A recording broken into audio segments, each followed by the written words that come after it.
mbokk yi on s'est beaucoup battu pour un projet te projet boobu mooy sauver le Sénégal ay at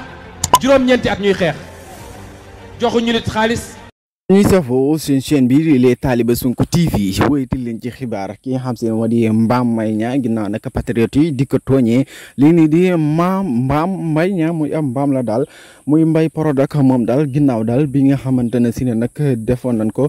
war a jox daal ki nga xam moo di Ousmane Sonko nag war kaa dàmpal li ci tolloog li nga xam se moo di 200 millions boobu ba léegi daal ki nga xam se moo di Mame Mbaye Niang nag moo ngi ci topp ba tey nag mënuñu cee jot ci ay xibaar yu ñu jot daal da nga xam ne daal ki nga xam se moo di Mame Mbaye Niang daal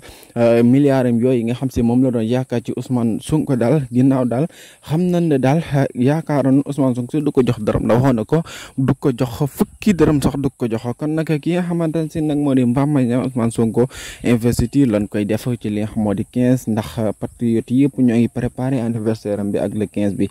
doon lu nar a neex la nag wéy leen di abonné di like di partager. mbokk yi on s'est beaucoup battu pour un projet te projet boobu mooy sauver le Sénégal ay at juróom-ñeenti at ñuy xeex joxuñu nit xaalis